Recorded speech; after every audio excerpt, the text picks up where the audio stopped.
পাথরঘাটায় প্রায় কয়েক লক্ষ টাকা হাতিয়ে নিয়ে গেছে একটা প্রতারক চক্র। মূলত পাথরঘাটা KM মাধ্যমিক বিদ্যালয় এবং আনোয়ার হোসেন মাধ্যমিক বিদ্যালয়ে দুটি প্রশিক্ষণ কেন্দ্র ছিল সেলাই মেশিনের। তো সেখান থেকে বিভিন্ন জনের কাছ থেকে বিভিন্নভাবে প্রতারণা করে, তাদের কাছ থেকে প্রায় কয়েক লক্ষ টাকা নিয়ে তারা এখন পালিয়ে গিয়েছে এবং তাদের মোবাইল ফোন বন্ধ পাওয়া যাচ্ছে।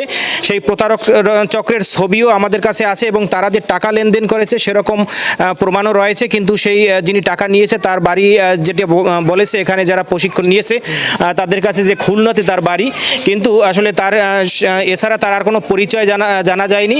তো সেই লোকটিকে এখন আসলে খুঁজে পাওয়া যাচ্ছে না। আপনাদেরকে বলবো যে ভিডিওর স্ক্রিনে যে ছবিটি আপনারা দেখতে পাচ্ছেন, এই ছবির লোকটিকে যদি কেউ পান অবশ্যই আমাদের ভিডিওর কমেন্ট বক্সে একটু কমেন্ট করে জানাবেন এবং এই প্রতারককে অবশ্যই আপনারা একটু ধরিয়ে দেওয়ার চেষ্টা করবেন। আমি বলতে চাচ্ছি আমাদের শিক্ষকরা কেন সিটার জায়গা দিছে, তার মানে তো আমাদের শিক্ষকরা তাদের সাথে জড়িত, তাদেরকে টাকা দিয়ে তার মানে স্কুলে 4200 টাকা। বাসায় আমার মনে হয় ম্যাক্সিমামই আমার মতো সবাই কল দিছে।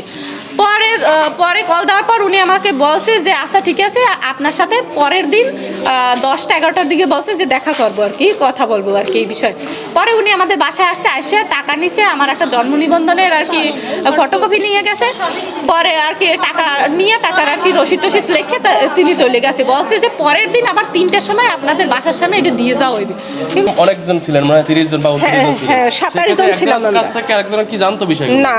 না এমনিতে যে ওই যে 500 টাকা করে ভর্তির জন্য 100 টাকা এটা সবাই জানতো, এবং ওই যে মালের জন্য 500 টাকা ওটা সবাই জানতো। কিন্তু ওই যে 2000-3000 টাকা করে নিছে এক একজনের কাছে, ওইটা কারো কাছে বলতেই বারণ করছে। কি বলছে সে আসলে আমি ফোন দিছিলাম যে আমার মেশিনের জন্য, তো উনি বলছে কি যে আপনাকে পরে আমি ফোন করে জানাবো যে আপনি পরে সকালবেলার 10:30টার দিকে আমাকে ফোন দিছে যে আপনার বাসা কোথায় আর আশেপাশে আর কেউ আছে নাকি। আমি বলছি না আমার আশেপাশে আর কেউ নাই। তো তখন বলছে যে আচ্ছা আপনি আপনার সাথে দেখা করবো। তখন 12:30 1টা নাগাদ উনি আবার আমাকে ফোন করছে যে আপনার বাসার কাছাকাছি আসছে, আপনি একটু বাসার সামনে বের হন।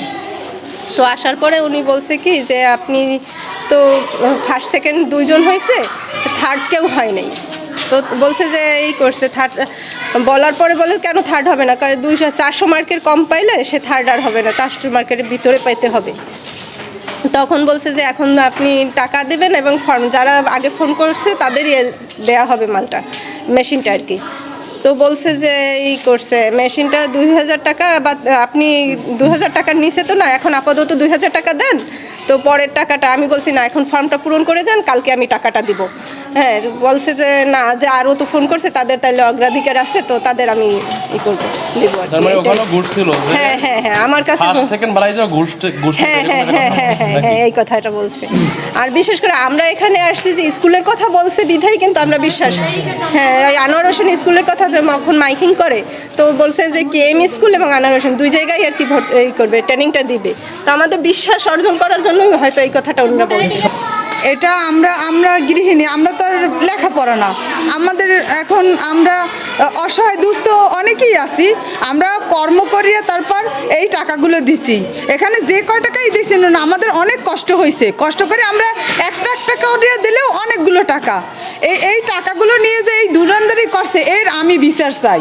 সে যেন এরকম কোথাও যাইয়ে এই প্রতারণা করতে পারে না, এই কোনো একটা প্রতিষ্ঠানের নাম ভাঙ্গাইয়ে তারপর যে এরকম প্রতারণা করবে এটা জানি কেউ এরকম আমার মতো কেউ শিকার হয় না, এইটা আমি চাই।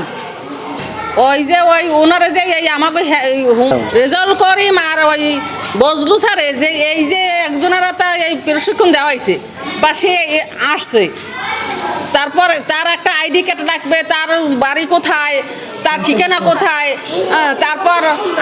তারপর সে এই জায়গা ভাড়া দেবে। সে ভাড়া 4000 না 8000 টাকা শুনছি সে ভাড়া দেছে। তারপর আমরা তো কিছু জানি না, যে আমরা তো বুঝি আমাকে পাথরপাড়া এলাকারই ছেলে প্রশিক্ষণ দিতে আছে, আমরা শিখবো হলে যেন এত টাকা প্রতুলনা করে সে লই যাবে, আমরা আর বিচার চাই।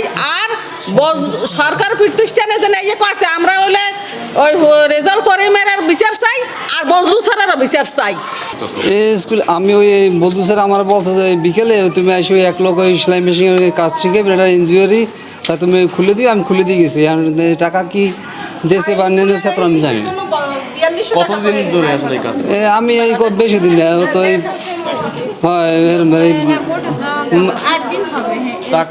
সে আসলে কি পরিস্থিতি হচ্ছে আপনাদের কাছে? সে একজন এনজিওতে যে কাজ করে, আমি জিজ্ঞেস এটা কোন এনজিওর মাধ্যমে, এবার কইছে যে কাগজপত্র সবই এই স্যারের কাছে দেওয়া হবে।